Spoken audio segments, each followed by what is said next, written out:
हरे कृष्णा।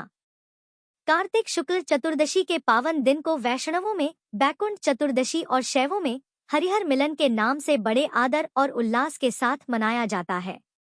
कहते हैं, जब चातुर्मास के दौरान श्रीहरि विष्णु क्षीरसागर में योग निद्रा धारण करते हैं, तब इन पवित्र 4 महीनों तक सृष्टि पालन की सारी जिम्मेदारी भगवान शंकर अपने कंधों पर वहन करते हैं।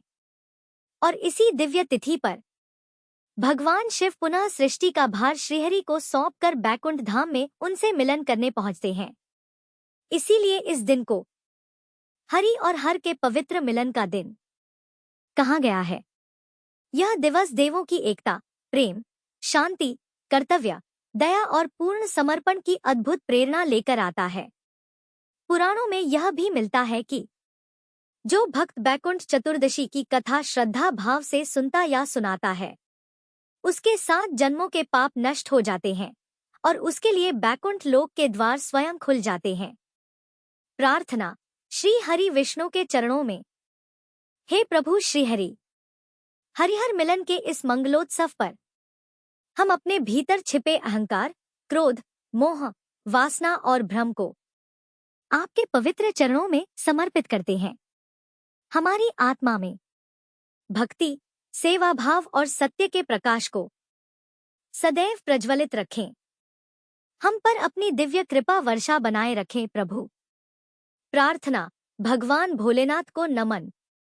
अब आइए सर्वव्यापक, सर्वशक्तिमान, निराकार और ज्ञान स्वरूप भगवान शिव शंकर का स्मरण करें। हे नाथ, आप जो शिवत्व का प्रतीक, जिनमें अनंत का वास, जो वेदों का सार और जो हर कण में व्याप्त हैं, उन्हीं आदिदेव महेश्वर को हम शत-शत नमन करते हैं। समय की बात है, द्रविड़ देश में एक पांडव वंशी राजा राज्य करते थे, जिनका नाम था इंद्रदुम्न। वे भगवान की आराधना में, भक्ति में ही अपना अधिकतर समय बिताया करते। यद्यपि उनके राज्य में चारों ओर सुख शांति थी, प्रजा प्रत्येक रीति से संतुष्ट थी, प्रसन्न थी, फिर भी राजा इंद्रदुम्न अपना समय राज कार्य में बहुत ही कम दे पाते थे।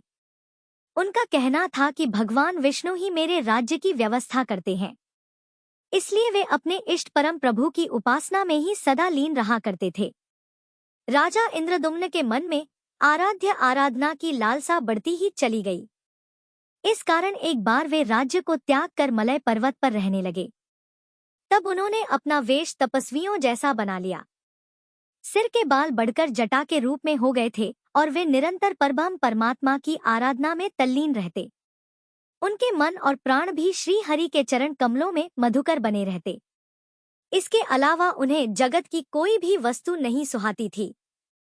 उन्हें राज, कोष, प्रजा तथा पत्नी आदि किसी प्राणी या पदार्थ की स्मृति ही नहीं होती थी। किसी की भी याद नहीं आती थी। एक बार की बात है, राजा इंद्रदुम्न प्रतिदिन की तरह स्नानादि से निवृत्त होकर सर्व समर्थ प्रभु की उपासना में लीन थे। उन्हें बाहरी जगत का कुछ भी ध्यान नहीं था। संयोग से उसी समय महर्षि अगस्त्य अपने समस्त शिष्यों के साथ वहां पहुंच गए, लेकिन न पाथ्य, न अर्घ, न स्वागत। मौन वृत्ति राजा इंद्रदुम्न परम प्रभु के ध्यान में निमग्न थे, जिस कारण महर्षि अगस्त क्रोधित हो गए और उन्होंने क्रोधित होकर राजा इंद्रदुम्न को श्राप दे डाला कि इस राजा ने गुरुजनों से शिक्षा नहीं ग्रहण की है और अभिमानवश परोपकार से निवृत्त होकर यह मनमानी कर रहा है।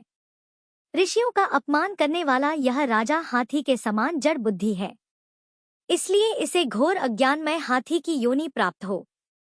महर्षि अगस्त्य भगवत भक्त इंद्रदुम्न को यह श्राप देकर वहां से चले गए। राजा इंद्रदुम्न ने भी इसे श्री भगवान का मंगलमय विधान समझकर प्रभु के चरणों में सिर रख दिया। क्षिराव में 10 सहस्त्र योजन लंबा चौड़ा और ऊंचा त्रिकुट नामक पर्वत था। वह पर्वत अत्यंत सुंदर और श्रेष्ठ था। उस पर्वतराज त्रिकुट की तराई में ऋतु नामक भगवान वरुण का क्रीड़ा कानन था। उसके चारों ओर सुंदर दिव्य वृक्ष सुशोभित थे। वे वृक्ष सदा ही पुष्पों और फलों से लदे रहते थे। उसी क्रीड़ा कानन ऋतुमान के पास में पर्वत श्रेष्ठ त्रिकूट के गहन वन में हथनियों के साथ अत्यंत शक्तिशाली और अमिट पराक्रमी गजेंद्र रहा करता था। एक बार की बात है, गजेंद्र अपने साथियों सहित प्यास लगने के कारण बहुत व्याकुल हो गया था। वह कमल की गंध से सुगंधित वायु को सूंघकर एक मन को लुभाने वाले विशाल सरोवर के तट पर जा पहुंचा। गजेंद्र ने उस सरोवर के निर्मल शीतल और मीठे जल में प्रवेश किया। पहले तो उसने जल पीकर अपनी प्यास बुझाई, फिर उसी जल में स्नान कर उसने अपनी थकान दूर की। इसके बाद उसने जल क्रीड़ा आरंभ कर दी। वह अपनी सूंड में जल भरकर उसकी फुहारों से हथनियों को स्नान कराने लगा। तभी अचानक गजेंद्र ने सूंड उठाकर चिल्लाना शुरू कर दिया।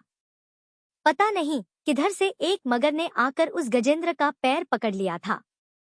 गजेंद्र ने अपना पैर छुड़ाने के लिए अपनी पूरी ताकत लगा दी, लेकिन उसका वश नहीं चला। मगर के मुंह से उसका पैर नहीं छूट पाया। अपने स्वामी गजेंद्र को ग्रहग्रस्त देखकर हथनियां, कलब और अन्य जो गज वहां पर थे, वह सभी व्याकुल हो गए। वे सूंड उठाकर चिघड़ने और गजेंद्र को बचाने के लिए सरोवर के भीतर बाहर दौड़ने लगे। उन्होंने पूरा प्रयास किया लेकिन सफल नहीं हो पाए।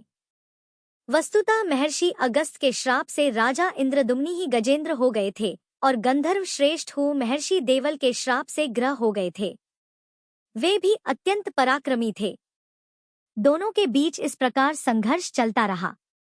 गजेंद्र खुद को बाहर खींचता और वह मगर गजेंद्र को भीतर खींचता। सरोवर का निर्मल जल उनकी खींचातानी से गंदला हो गया। कमल दल शत विक्षत हो गए। जल के अंदर रहने वाले जल जंतु व्याकुल हो उठे। गजेंद्र और ग्रह का यह संघर्ष 1 सहस्त्र वर्ष तक चलता रहा। वे दोनों जीवित ही रहे। यह दृश्य देखकर देवक चकित हो गए। अंततः एक दिन गजेंद्र का शरीर कमजोर पड़ गया।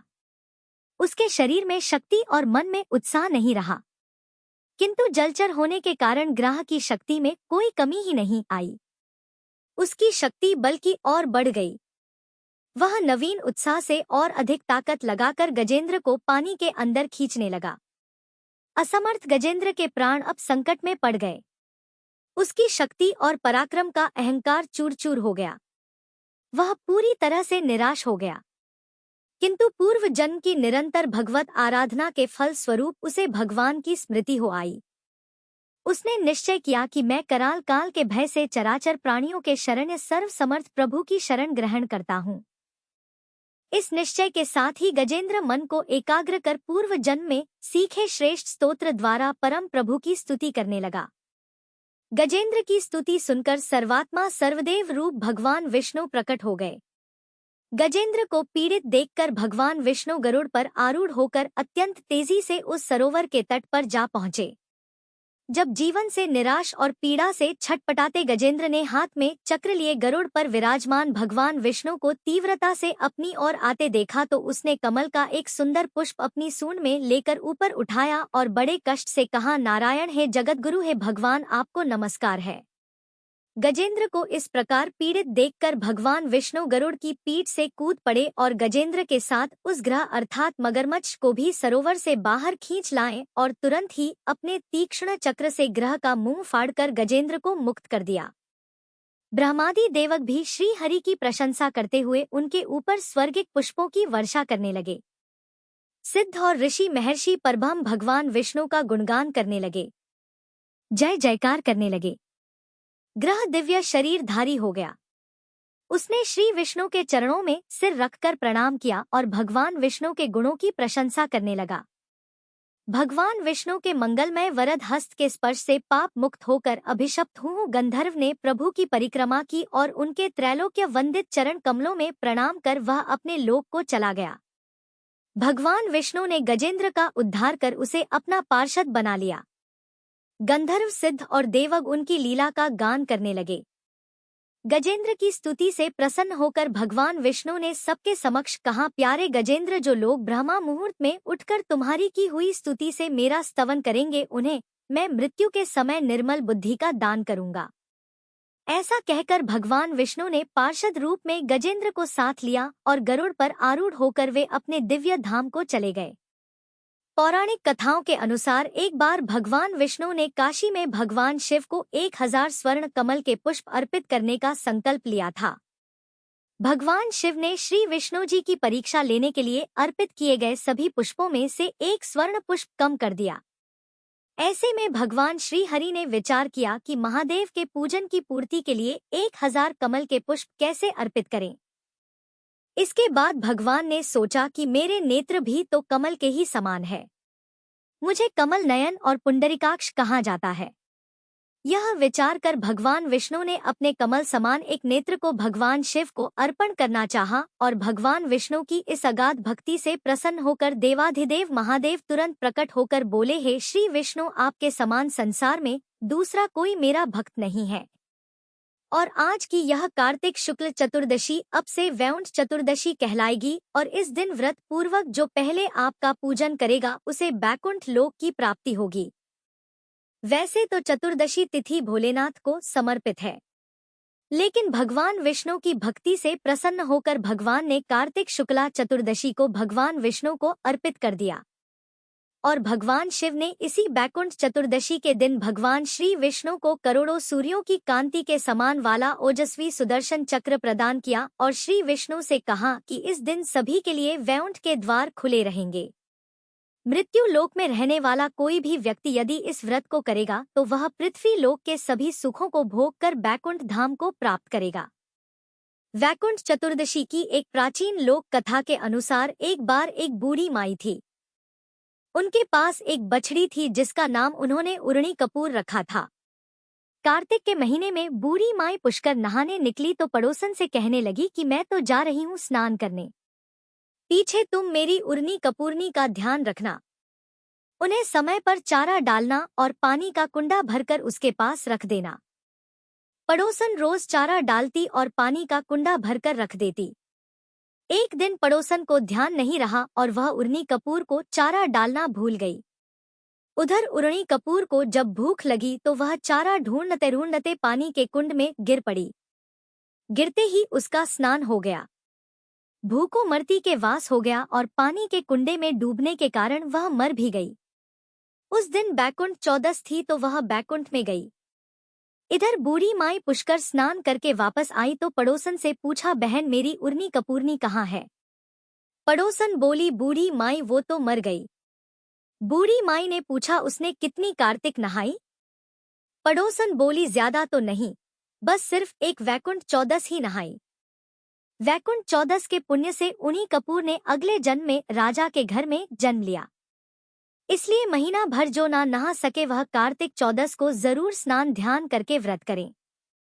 उर्नी कपूरनी को जैसी गति मिले वैसी सबको मिले, खोटी की खरी अधूरी की पूरी प्रेम से बोलिए वैकुंठ चौदस की जय। अब सुनिए वैकुंठ के द्वारपाल जय और विजय की कथा। आत्माएं पृथ्वी यानी मृत्युलोक से जाने के बाद वैकुंठ लोक जाने की प्रतीक्षा करती हैं, लेकिन वैकुंठ के द्वारपाल जय और विजय ऐसे थे जिन्हें वैकुंठ छोड़कर मृत्युलोक में आना पड़ा, वह भी अपने ही आराध्य भगवान विष्णु का शत्रु बनकर।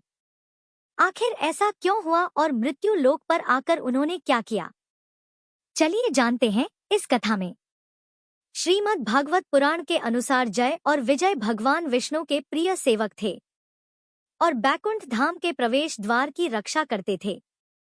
एक बार सनक, सनंदन, सनातन और सनत कुमार चारों सनत कुमार ऋषि वैकुंठ धाम में भगवान विष्णु के दर्शन करने के लिए आए, लेकिन जय और विजय ने उन्हें द्वार पर ही रोक दिया और कहने लगे कि अभी भगवान विष्णु विश्राम कर रहे हैं। यह सुनकर चारों सनत कुमार ऋषियों को बहुत क्रोध आया और उन्होंने जय और विजय को श्राप दे डाला और कहा कि तुम अहंकार में भरे हुए हो, इसलिए तुम्हें मृत्यु लोक में जन्म लेना होगा और वहां तुम विष्णु भक्त के रूप में नहीं बल्कि उनके शत्रु के रूप में जन्म लोगे। जब जय विजय ने इस श्राप से बचने के लिए भगवान विष्णु से प्रार्थना की तब भगवान ने उन्हें दो विकल्प दिए कि या तो वे 7 जन्म तक भगवान विष्णु के भक्त बने रह सकते हैं या फिर वे 3 जन्मों तक भगवान के शत्रु बनकर जन्म लेंगे, लेकिन जल्दी ही भगवान के हाथों उन्हें मुक्ति मिलेगी और वे पुनः बैकुंठ लौट कर आ जाएंगे। जय और विजय ने 3 जन्मों का विकल्प चुना क्योंकि वे जल्दी ही भगवान विष्णु के पास लौटना चाहते थे।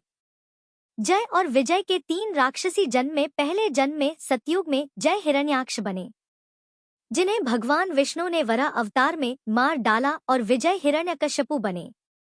जिन्हें भगवान विष्णु ने नृसिंह अवतार में मारा।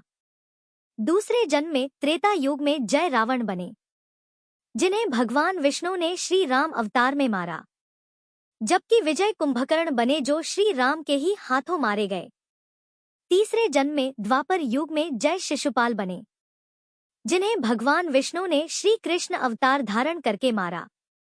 वहीं विजय दंत वक्र बने, जो श्री कृष्ण के ही हाथों मारे गए। इस प्रकार तीनों जन्म पूरे करने के बाद जय और विजय वापस बैकुंठ लोक लौट कर आए और भगवान विष्णु के प्रिय पार्षद बन गए। कार्तिक मास महात्म्य में वर्णित कथा के अनुसार एक बार धर्मदत्त ने पूछा कि मैंने सुना है जय और विजय भी भगवान विष्णु के द्वारपाल हैं। उन्होंने पूर्व जन्म में ऐसा कौन सा पुण्य किया था जिससे वे भगवान के समान रूप धारण करके बैकुंठ लोक के द्वारपाल हुए। तब भगवान विष्णु के पार्षदों ने कहा, हे ब्राह्मण, पूर्व समय में तनविंदु की कन्या देवभूति के गर्भ से महर्षि कर्दम की दृष्टि मात्र से 2 पुत्र उत्पन्न हुए। उनमें से बड़े का नाम जय और छोटे का नाम विजय हुआ। उनके बाद उसी देवभूति के गर्भ से योग धर्म के जानने वाले भगवान कपिल उत्पन्न हुए। जय और विजय सदैव भगवान की भक्ति में लीन रहते थे। वे नित्य अष्टाक्षर मंत्र का जप और वैष्णव व्रतों का पालन करते थे। एक समय राजा मरुत ने उन दोनों को अपने यज्ञ में बुलाया। वहां पर जय ब्रह्मा बनाए गए और विजय आचार्य। उन्होंने यज्ञ की संपूर्ण विधि पूर्ण की। यज्ञ के अंत में अवभृत स्नान के पश्चात राजा मरुत ने उन दोनों को बहुत सारा धन दिया। धन लेकर वे दोनों भाई अपने आश्रम पर गए। वहां उस धन का बंटवारा करते समय दोनों में परस्पर लाग डांट हो गई। जय ने कहा, इस धन को बराबर बराबर बांट लिया जाए। विजय का कहना था, नहीं, जिसको जो मिला है वह उसी के पास रहे। तब जय ने क्रोध में आकर लोभी विजय को श्राप दे डाला, तुम ग्रहण करके देते नहीं हो, इसलिए ग्रह अर्थात मगरमच्छ हो जाओ। जय के श्राप को सुनकर विजय ने भी तुरंत श्राप दे डाला, तुमने मद से भ्रांत होकर श्राप दिया है, इसलिए तुम मातंग अर्थात हाथी की योनि में जन्म लो। और इसके बाद उन्होंने भगवान विष्णु से श्राप निवृत्ति के लिए प्रार्थना की। तब श्री भगवान ने कहा कि तुम मेरे भक्त हो, तुम्हारा वचन कभी असत्य नहीं होगा। तुम दोनों अपने ही दिए हुए इन शापों को भोग कर फिर से मेरे धाम को प्राप्त होगे। ऐसा कहकर भगवान विष्णु वहीं अंतर्ध्य हो गए। इसके बाद वे दोनों गंडकी नदी के तट पर ग्रह और गज हो गए। उस योनि में भी उन्हें पूर्व जन्म का स्मरण बना रहा और वे भगवान विष्णु के व्रत में तत्पर रहे। किसी समय वह गजराज कार्तिक मास में स्नान के लिए गंडकी नदी में गया तो उस समय ग्रह ने श्राप के हेतु को स्मरण करते हुए उस गजराज को पांव से पकड़ लिया। ग्रह द्वारा पकड़े जाने पर गजराज ने भगवान रमानाथ का स्मरण किया। तभी भगवान विष्णु शंख, चक्र और गदा धारण किए वहां प्रकट हो गए। उन्होंने चक्र चलाकर ग्रह और गजराज का उद्धार किया और उन्हें अपने ही जैसा रूप देकर वैकुंठ धाम को ले गए। तब से वह स्थान हरि क्षेत्र के नाम से प्रसिद्ध है। वे दोनों विश्व विख्यात जय और विजय हैं, जो भगवान विष्णु के द्वारपाल हुए हैं। अब सुनिए भगवान विष्णु के नर और नारायण अवतार की कथा। भगवान ब्रह्मा जी के पुत्र धर्म की पत्नी रुचि के माध्यम से श्री हरि विष्णु ने नर और नारायण नाम के 2 ऋषियों के रूप में अवतार लिया। जन्म लेते ही वे बद्रीवन में तपस्या करने के लिए चले गए। उसी बद्रीवन में आज बद्री का आश्रम बना हुआ है। वहीं पर नर और नारायण नामक 2 पहाड़ है। वहीं पास में केदारनाथ का पवित्र शिवलिंग है, जिसे नर और नारायण ने ही मिलकर स्थापित किया था। नर और नारायण की तपस्या से ही संसार में सुख और शांति का विस्तार हुआ। आज भी केदारनाथ और बद्रिका आश्रम में भगवान नर नारायण निरंतर तपस्या में रत रहते हैं। इन्होंने ही द्वापर में श्री कृष्ण और अर्जुन के रूप में अवतार लेकर लीला रची थी। एक बार नर और नारायण भगवान की तपस्या को देखकर देवराज इंद्र ने सोचा कि यह तप के द्वारा मेरा इंद्रासन छीनना चाहते हैं। ऐसा सोचकर इंद्र ने उनकी तपस्या को भंग करने के लिए कामदेव, वसंत और अप्सराओं को भेजा।